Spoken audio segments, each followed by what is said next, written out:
السلام علیکم، کیسے ہیں آپ سب؟ امید ہے آپ سب لوگ خیریت سے ہوں گے۔ تو آج ہم آب حیات کی ایپیسوڈ 41 سٹارٹ کریں گے۔ چلو اچھا ہے یہ بھی، نہ میں یاد آؤں گا، نہ ہی نظر آؤں گا، نہ میرا کوئی کام ہوگا، وقت ہی وقت ہوگا تمہارے پاس۔ وہ نہ جانے اس سے کیا سننا چاہتا تھا۔ ہاں، کافی وقت ہوگا، میں ایک تو پینٹنگز مکمل کر لوں گی، گھر کے کچھ اور کام ہیں وہ بھی کر لوں گی، میں نے بہت کچھ پلان کیا ہوا ہے۔ اس نے ناول پکڑے اپنی جمائی روکنے کے لیے منہ پہ ہاتھ رکھا۔ وہ ہنس پڑا تھا۔ تمہارے لیے تو بلیسنگ ان ڈسگائز ہو گیا ہے میرا ٹرپ۔ میں نے تو سوچا ہی نہیں تھا کہ میری وجہ سے تمہارے اتنے کام پینڈنگ ہو رہے ہیں۔ اگر اس کے لہجے میں گلا تھا تو امامہ نے نوٹس نہیں کیا۔ چلو یہ بھی اچھا ہے، وہ بڑبڑایا۔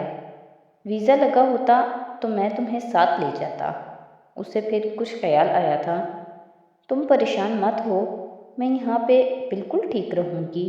امامہ نے فوراً اسے پیشتر کہا۔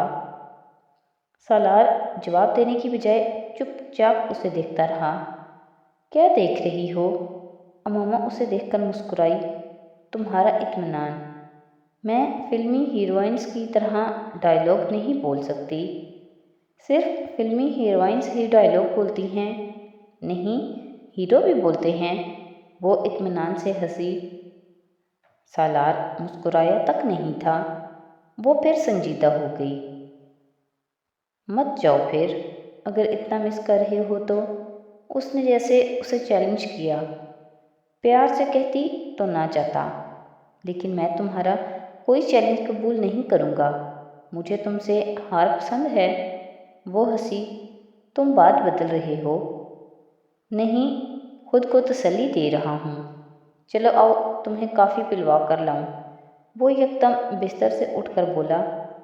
اس وقت، رات کے اس وقت امامہ تیار نہیں تھی۔ ہاں، اتنے دن تک تو نہیں پلوا سکوں گا کافی۔ وہ دراز سے والیٹ اور کار کی چابیاں نکال رہا تھا۔ لیکن اب میں پھر کپڑے بدلوں؟ مت بدلو، چادر لے لو، یہی ٹھیک ہے۔ سالار نے اس کی بات کاٹی۔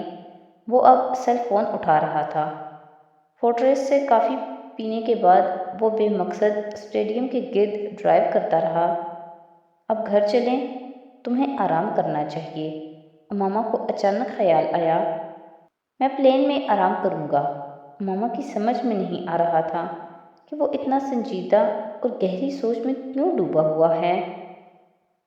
واپس آتے ہوئے اس نے ایک دکان سے بہت سا پھل خریدا۔ تم یہاں نہیں ہوگے تو اتنا پھل خریدنے کی کیا ضرورت؟ امامہ حیران ہوئی تھی۔ تمہارے لیے خریدا ہے، شاید پھل کھاتے ہوئے ہی تمہیں میں یاد آ جاؤں۔ اس نے مسکرا کر کہا تھا۔ یہ پھل کھانے کے لیے شرط ہے؟ وہ بے اختیار ہنسی۔ نہیں، امید۔ امامہ اسے دیکھ کر رہ گئی۔ اسے واقعی سالار کے جانے کے 2 دن کوئی مسئلہ نہیں ہوا۔ سالار کی عدم موجودگی میں رات کا کھانا وہ فرقان کے ہاں کھایا کرتی تھی۔ 2 دن تک تو وہ اطمینان کے ساتھ کھانا کھا کر گھر واپس آ جاتی تھی، پھر کوئی ناول نکال لیتی تھی اور سونے تک پڑھتی رہتی۔ لیکن مسئلہ تیسری رات کو ہوا تھا۔ اس دن سالار نے دن بھر اسے کوئی کال نہیں کی تھی۔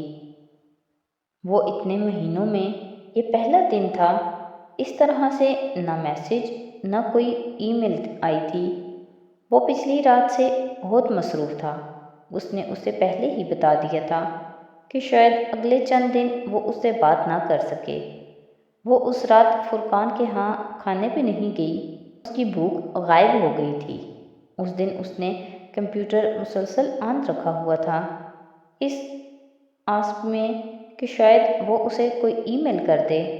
رات کو اس نے کافی کے لیے کریم نکالنے کے لیے فریج کھولا تو اس نے کیک کا وہ ٹکڑا دیکھا جو 2 دن پہلے ایئرپورٹ جانے سے پہلے وہ کھاتے کھاتے چھوڑ گیا تھا، اور امامہ کی سمجھ میں نہیں آیا کہ اس نے کیک کا بچا ہوا ٹکڑا فریج میں کیوں رکھ چھوڑا تھا۔ کافی بنا کر وہ ٹیرس پر نکل آئی تھی، جہاں وہ ویکنڈ پہ اکثر بیٹھا کرتے تھے۔ تمہیں بچے اچھے لگتے ہیں؟ ایک دن وہاں کھڑے اس نے نیچے کھیلتے اور شور مچاتے بچوں کو دیکھتے ہوئے سالار سے پوچھا تھا۔ ہاں، لیکن اس طرح کے نہیں، وہ ہنس پڑی۔ اس کا اشارہ شور کی طرف تھا۔ مجھے تو ہر طرح کے بچے اچھے لگتے ہیں، شور کرنے والے بھی، اس نے نیچے جھانکتے ہوئے کہا۔ Good for you, but I can't stand them, Salar نے لاپرواہی سے کہا۔ دوسروں کے بچے ہیں نا، اس لیے برے لگتے ہیں۔ اپنے بچوں کا شور کبھی برا نہیں لگے گا تمہیں، اس نے روانی سے کہا۔ ایک بچہ کافی ہے، وہ چائے پیتے پیتے اٹکا۔ ماما نے چونک کر نیچے جھانکتے دیکھا۔ ایک کیوں؟ تو کتنے ہونے چاہیے؟ وہ سنجیدہ ہوا۔ اس نے ایک لمحے کے لیے سوچا، کم سے کم 4 اور زیادہ سے زیادہ 12۔ سالار نے ہنستے ہوئے اس کے جملے میں اضافہ کیا تھا۔ وہ اسے مذاق سمجھا تھا۔ میں سیریس ہوں، اس کی ہنسی رکنے پہ اس نے کہا۔ 4 بچے؟ تم حواسوں میں ہو؟ سالار نے مگ منڈیر پہ رکھ دیا۔ کون پالے گا انہیں؟ اسے بے اختیار تشویش ہوئی۔ تم اور میں، اس نے اطمینان سے کہا۔ میں ایک بچہ پال سکتا ہوں، 4 نہیں، سالار نے ہاتھ اٹھا کر جیسے حتمی انداز میں کہا۔ ٹھیک ہے، تم 1 پال لینا، 3 میں پال لوں گی، وہ اطمینان سے کہہ کر دوبارہ نیچے جھانکنے لگی۔ ماما، میں سنجیدہ ہوں، اور میں بھی۔ ہم 4 بچے افورڈ نہیں کر سکتے۔ میں تو کر سکتی ہوں، میرے پاس وہ پیسے ہیں وہ میں نے اس لیے نہیں دیے کہ تم انہیں بچوں کی فوج پہ انویسٹ کرو، سالار نے جھنجھلا کر اس کی بات کاٹی۔ ماما کو برا لگا، وہ کچھ کہنے کی بجائے بے حد خفگی کے عالم میں پھر نیچے دیکھنے لگی۔ سویٹ ہارٹ، سالار نے اس کے کندھے کے گرد بازو پھیلا کر اسے منانے کی کوشش کی۔ ہاتھ ہٹاؤ، اماما نے اس کا ہاتھ جھٹکا۔ میں نے کیا کیا ہے؟ وہ جھنجھلایا۔ تم چاہتی ہو میں گھر، آفس، اسکول، ڈاکٹرز اور مارکیٹوں کے چکر لگاتے لگاتے بوڑھا ہو جاؤں، تو تم کیا کرتے ہوئے بوڑھا ہونا چاہتے ہو؟ تڑ سے جواب آیا تھا۔ وہ لاجواب ہو گیا۔ وہ خفگی بھری سوالیہ نظروں سے اسے دیکھ رہی تھی۔ میری سمجھ میں نہیں آتا کہ لوگ رات کے وقت اپنے بچوں کو گھر میں کیوں نہیں رکھتے، دوسروں کو دکھانے کے لیے باہر کیوں لے آتے ہیں؟ وہ اس کے سوال کا جواب دیے بغیر اپنا مگ اٹھا کر اندر چلا گیا۔ ماما کو بے اختیار ہنسی آئی تھی۔ وہ اب بھی ہنس پڑی تھی۔ منڈیر کے اس نشان کو دیکھ کر نیچے لان میں پھر وہی شور برپا تھا۔ اس نے پلٹ کر دیوار کے ساتھ لگے اس رگ کو دیکھا جس پر وہ دیوار کے ساتھ ٹیک لگا کر کبھی کبھار گٹار بجایا کرتا تھا۔ اسے احساس نہیں ہوا کہ اس کی کافی ٹھنڈی ہو چکی ہے۔ وہ اسی طرح بھرا ہوا مگ لے کر واپس اندر آ گئی۔ فجر کے بعد وہ مسلسل کمپیوٹر کے سامنے بیٹھی تھی۔ کال نہیں تو کوئی ای میل ہی صحیح۔ اس نے وقفے وقفے سے اسے 4-5 ای میلز کی تھیں، پھر وہ مایوس ہو گئی۔ جواب نہ آنے کا مطلب تھا کہ وہ ای میلز چیک نہیں کر رہا تھا۔ اگلے دن اداسی کا دورہ اور بھی شدید تھا۔ اس دن نہ وہ کوئی پینٹنگ بنا سکی، نہ ہی کوئی کتاب پڑھ سکی، اور اس نے کھانا بھی نہیں پکایا۔ فریج میں چند دنوں کا پڑا ہوا کھانا کھا لیا۔ شام تک وہ اگلے دن سیدہ اماں کے ہاں جانے کا پروگرام بنا چکی تھی۔ اس کا خیال تھا یہ تنہائی تھی جو اسے مزمحل کر رہی تھی۔ وہ یہ بھول گئی تھی کہ وہ 9 سال تنہا رہی تھی، اس سے زیادہ تنہا، اس سے زیادہ برے حالات میں۔ اس دن اسے سالار کی 3 لائنوں کی ایک ای میل ملی تھی، اور ان 3 لائنوں کو اس نے رات تک کم از کم 300 بار پڑھا تھا۔ Hi sweetheart, how are you? This workshop has really nailed me down. How is your painting going? Love you. ان 3 جملوں کی ای میل کے جواب میں اس نے ایک لمبی ای میل کی تھی جس میں اسے اپنی ہر ایکٹیویٹی بتائی تھی، ایک کے بعد دوسرا، دوسرے کے بعد تیسرا جھوٹ۔ وہ اسے یہ کیسے کہہ دیتی کہ وہ اداس ہے؟ پھر وجہ پوچھتا وہ تو وہ اسے اپنی اداسی کی کیا وجہ بتاتی؟ بیٹا، چہرہ کیوں اترا ہوا ہے تمہارا؟ کوئی پریشانی ہے؟ جھگڑا کر کے تو نہیں گیا سالار تمہارے ساتھ؟ سیدہ اماں نے اس کے چہرے پر پہلی بار نظر ڈالتے ہی اپنے سوالوں سے اسے بوکھلا دیا۔ نہیں نہیں، کچھ بھی نہیں ہوا، بس ایسے ہی گھر میں اکیلی تھی، شاید اس لیے۔ اس نے مصنوعی مسکراہٹ سے اسے بہلایا، لیکن وہ مطمئن نہیں ہوئی۔ امامہ نے کپڑوں کا بیگ کمرے میں رکھنے کے فوراً بعد ڈریسنگ ٹیبل کے آئینے کے سامنے کھڑے ہو کر خود کو دیکھا۔ وہ واقعی بہت پریشان لگ رہی تھی، کوئی بھی اس کا چہرہ بآسانی سے پڑھ سکتا تھا۔ اگلے 10 منٹ آئینے کے سامنے کھڑے ہو کر وہ اپنے تاثرات کو ریلیکس کرنے کی کوشش کر رہی تھی، مسکرا کر، گہرے سانس لے کر، چہرے کے تاثرات کو نرم رکھ کر، پھر جیسے زچ ہو کر اس نے ہار مان لی۔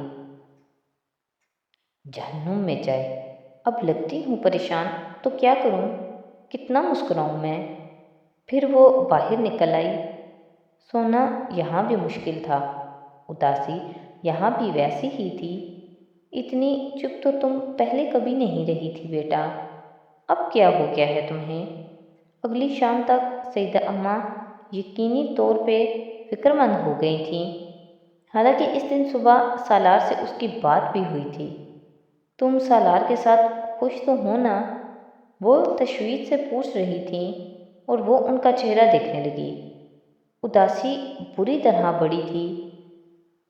مسئلہ خوشی کا نہیں تھا، مسئلہ یہ نہیں تھا کہ وہ اس کے ساتھ خوش ہے یا نہیں، بات صرف اس کے ساتھ رہنے کی تھی، خوش یا اداس جیسے بھی ہو، لیکن اس کے ساتھ ہی۔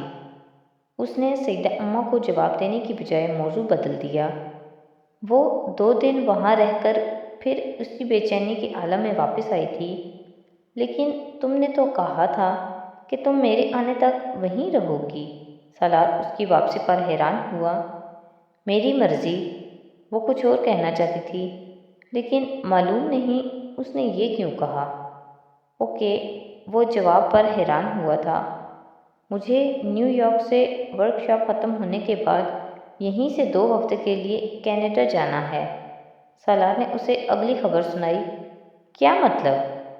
جو کولیگ مونٹریال والی کانفرنس اٹینڈ کر رہا تھا، اسے کوئی میڈیکل ایمرجنسی ہو گئی تھی۔ فوری طور پر مجھے کانفرنس میں جانے کے لیے کہا گیا ہے، کیونکہ میرے پاس ویزا بھی ہے اور میں قریب بھی ہوں۔ وہ صدمے سے بول نہ سکی۔ 2 ہفتے اور باہر رہنے کا مطلب تھا کہ وہ عید کے 1 ہفتے بعد واپس پاکستان آتا۔ ہیلو، سالار نے اس کی لمبی خاموشی پر لائن پر اس کی موجودگی چیک کی۔ یعنی عید کے بعد آؤ گے تم؟ اس نے اپنے لہجے کی مایوسی پر قابو پاتے ہوئے سالار کو یاد دلانے کی کوشش کی کہ عید قریب ہے۔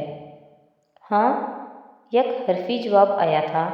یقیناً اسے یاد تھا، اور میں عید پر کیا کروں گی؟ اس کی سمجھ میں نہیں آ رہا تھا کہ وہ کیا بات کرے اس سے۔ مایوسی کی انتہا تھی جس کا وہ اس وقت شکار ہو رہی تھی۔ 1 ہفتے کا انتظار 3 ہفتوں میں تبدیل ہو گیا تھا، اور 3 ہفتے کے لیے اس اپارٹمنٹ میں اکیلا رہنا اسے سالار پر غصہ آنے لگا تھا۔ تم اسلام آباد چلی جانا عید پر، سالار نے کہا۔ نہیں، میں یہیں رہوں گی، اس نے بلا وجہ ضد کی۔ ٹھیک ہے، یہیں رہنا، سالار نے بآسانی گھٹنے ٹیک دیے۔ تمہیں کیوں بھیج رہے ہیں؟ بھیجنا تھا تو پہلے ہی کہنا چاہیے تھا نا اسے اب بینک والوں پر غصہ آ رہا تھا۔ ایسی ایمرجنسی ہو جاتی ہے کبھی کبھار، وہ کسی اور کو اتنے شارٹ نوٹس پر پاکستان سے نہیں بھیج سکتے، ورنہ مجھے کہاں بھیجنا تھا انہوں نے، سالار نے وضاحت کی۔ تو آج کی ایپیسوڈ یہیں پہ ختم کرتے ہیں۔ نیکسٹ ایپیسوڈ کے ساتھ کل پھر حاضر ہوں گے۔ تو اگر آپ کو میری ویڈیوز اچھی لگ رہی ہیں تو پلیز میری ویڈیوز کو لائک کریں، میرے چینل کو سبسکرائب کریں اور اپنے فیملی اور فرینڈ کے ساتھ شیئر کریں۔ بہت شکریہ۔